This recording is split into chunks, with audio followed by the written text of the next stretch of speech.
is their latest. 329, it's Brian West, joined right now in studio by Todd Kerns, who is the lead singer of Age of Electric, who is the bass player for Slash, and who is playing a show in Mississauga tonight. So we're going to talk about all that kind of stuff, but welcome to the show, Todd. Nice to have you on. The choreographer for Paula Abdul.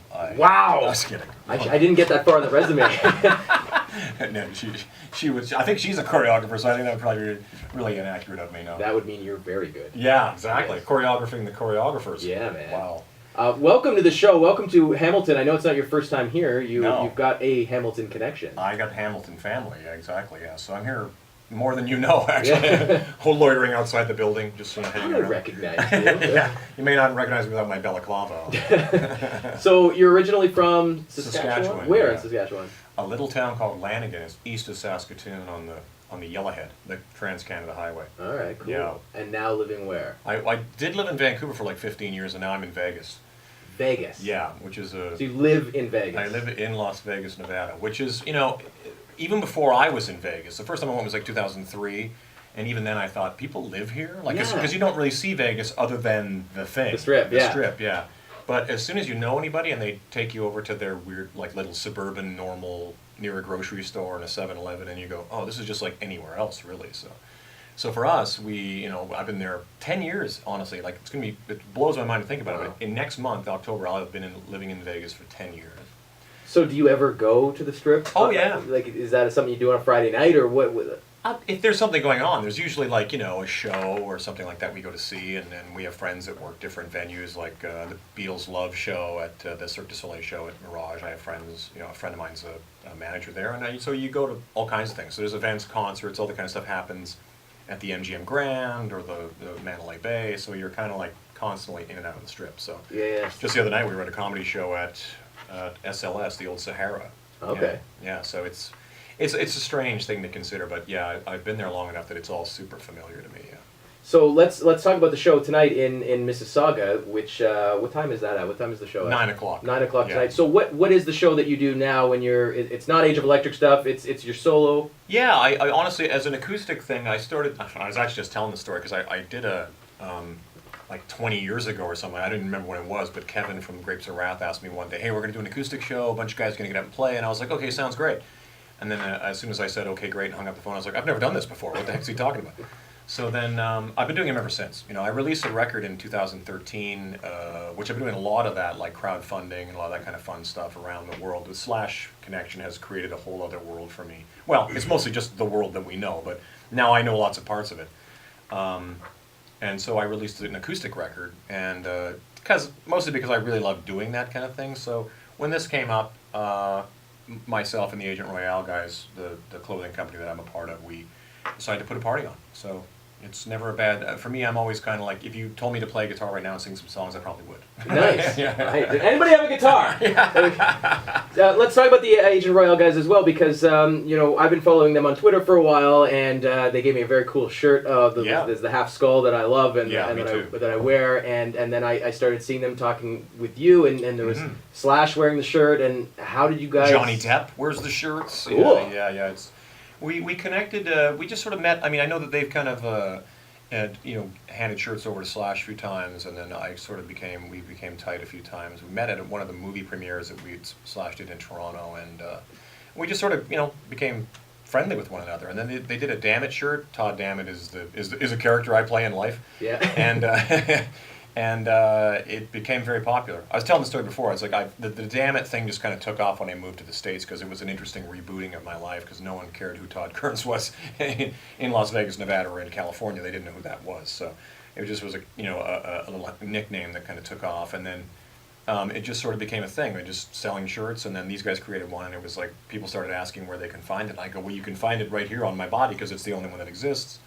But then in and of itself, it created its own, people were interested in it. So now it's a thing. Now they kind of exist all over the world. And I see them in the weirdest places, man. I go to Auckland, New Zealand and play a show, and there's people in the audience wearing those shirts. That have one of the shirts. That's and I'm always cool. kind of like, this is very bizarre to me, because I come from a tiny town in Saskatchewan, as I mentioned. Yeah. You do, but your fan base is like unreal with you and with Slash. Whenever you guys are on or I tweet something about it, I'll see like these fan groups there's like the Argentina group, and there's these big fan groups all around the world. I mean, coming from Saskatchewan. What is that like? Dude, I was saying the other day how, like, wasn't that long ago, I just played Saskatoon recently with the Age of Electric doing these reunion shows. And I said to my friends, I remember, this was the city, dude. This was the big city for us. Like, we would come in to see concerts, to see movies, to do stuff, because we never even had a 7-Eleven in our town. And so, like, places like Toronto may as well have been the moon, and Los Angeles was Mars, and London and all that, and Japan, that was like Tatooine and Krypton, you know, it was like other universes that I never would have anticipated ever seeing. And now, you know, like to be in constant contact with, you know, people all over the world. I mean, one of the biggest pages that we have is from Russia. Another big one's from Budapest, and they're from all over the world. Like some of the South American ones are huge for me. And yeah, it's like the world got really small. Like to become familiar with, like, when you land in Paris, France, and go, let's go to that coffee shop we like. It's a weird concept to think about, but. We're gonna come back because I want to talk to you about this other sort of band album that you're putting together about all Canadian covers. Oh, cool! Which sounds pretty cool. So more with Todd Kerns coming up here on Y108. Plus, we'll play some Age of Electric, of course. Here's Beck and Devil's Haircut now. It's on Y108 World Class Rock. Is in studio with me right now. Hey, Todd. The guy from. Yeah, the guy that we just heard in Age of Electric. Which, I mean, now you're the bass player for Slash's band. Yes. You guys were in Hamilton, was it? I think it was just last year. That Yeah, I think it was, yeah. Here. It's a bit of a blur, but yeah, it was definitely going all across the world. It never ends. It's just nuts. But I did see that back together with Age of Electric and doing some stuff out west. Is that going to continue? Yeah, it's actually next year, 2017, is the 20th anniversary of Make a Pestapet that song is from. That's crazy. It's mental, dude. I was like, how did this happen? Yeah. So we are releasing, I don't even know if I'm supposed to talk about it, but we're talking about releasing. We're getting exclusive here. Yeah, maybe you're getting exclusives. A 20th anniversary with unreleased material, probably some new material. It's a lot of, like, in the talking stages right now, so there will definitely be, Age of Electric will be floating around like a virus for a long time to come, which is bizarre because it was like 17 years we didn't play one show together, and then out of nowhere, bang, now we've done like the whole first, up until last couple weeks ago, we've been playing multiple shows in the West. I don't know why we haven't been out here yet, but that's part of the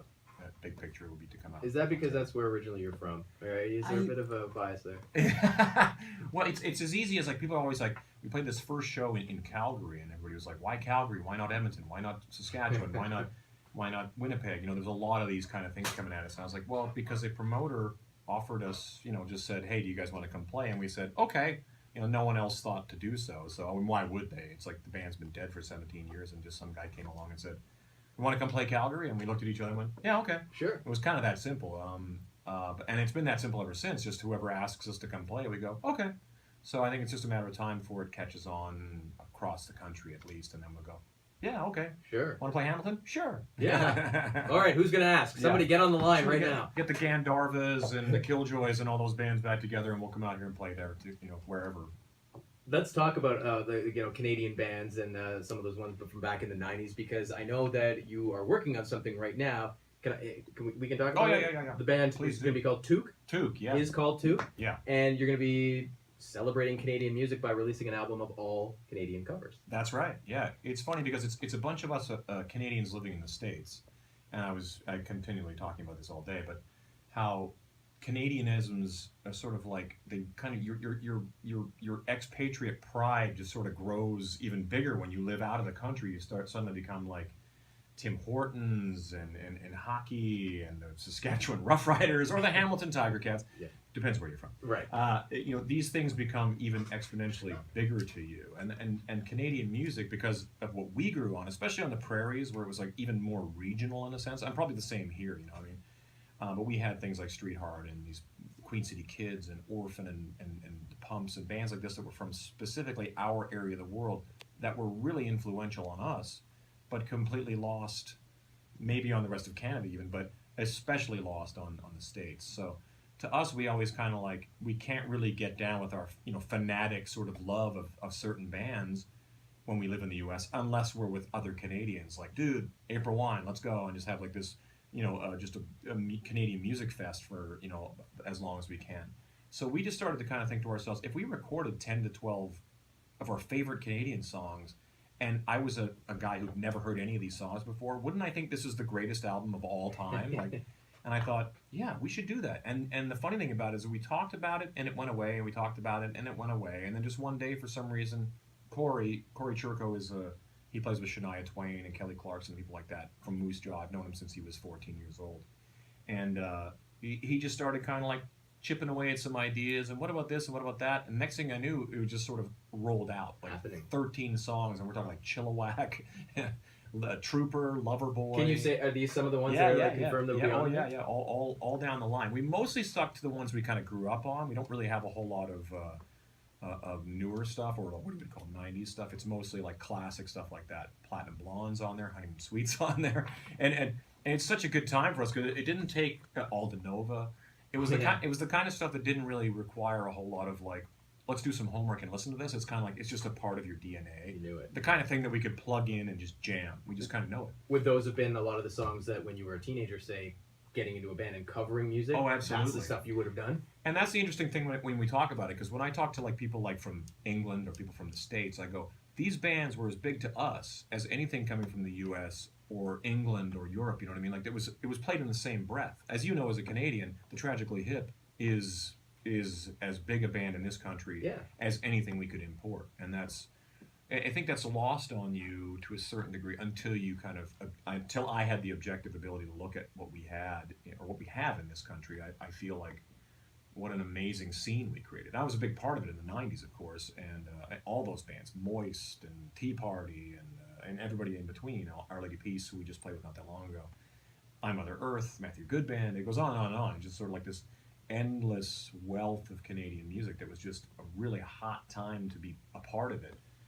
And I mean, we plan on doing Volume 2 and Volume 3 of these two records too. So we're already kind of like very cool. We're already throwing around ideas like for Red Rider, like what's the other ones? Rough Trade. Like I dig deep when I talk about Canadian music. I'm like, Images in Vogue has been tossed around. So there's a lot of really crazy stuff that we're really excited about. Kind of, it's not really about anything other than just a sheer love for the music and a sheer wanting to share it with anybody who's not familiar with it, or anybody who wants to celebrate it. So when will that be out? Is there a date yet, or we don't really have a date? We're just sort of kind of looking at it now. So of course, as usual, everybody's schedules are completely ridiculous and everything else. But I'd like to get the music out in some fashion or another. And but the fact that it's finished and sitting there and it's mixed, that's the weird thing, is it's just straight up done. So it's just kind of like, now we're just looking to what the heck do you do with it in a time when what do you do with any music that's new and when you release, Yeah.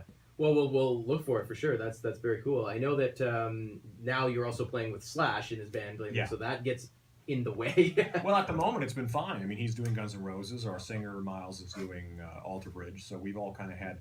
2016 has been kind of like I get to do whatever I want to do, which has been awesome for me because I released the solo album earlier this year, and I've just been doing a lot of my own stuff. But frankly, it's been a lot. It's been a really nice change for me to get to go back to being on my own ship in a sense. I always say it's fun to go and serve on Slash's ship, and I'm there, I'm swapping the deck and doing whatever I need to do, and it goes around the planet. That thing, it goes into the stratosphere and everywhere else, and then I get to come home and take my little boat out once in a while. Yeah.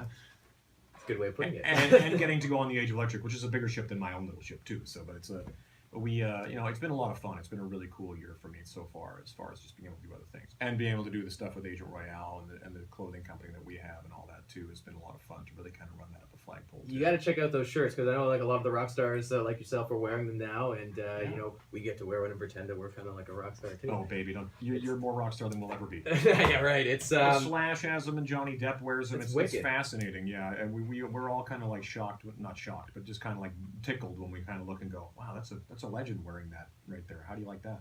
So you can check out more about those all online. I'll tweet out the link and stuff. Follow us at Y108 Rocks. And we'll wait for Took to come out with all those Canadian covers. And tonight in Mississauga at Falchase. That's how you say it. I think that's how you say it, right? Yeah. Falchase right by Square One. And I know that you're also going to be making an appearance at Steve Music this weekend. That's right. On the 10th, yeah. Yeah, so that'll be cool. If that'll you be want a to lot go and say hi to Todd Kerns, and from Age of Electric, and from Slash's band, and from the solo stuff that you're doing now. You can go by and just show up and say hi to you. From Kung Fu movies, maybe in the future, who knows? Nice! I better get to work on my Kung Fu. Fun working. Thanks for stopping by here, man, and chat with us. Anytime, appreciate it. Todd Kerns. Never leave. It's man, stick around and let's play some Green Day coming up. Where we talked about the Tragically Hip. They're on the way as well. on Y108. Now, new stuff from Head in the Heart called All We Ever Knew. It's on Y108.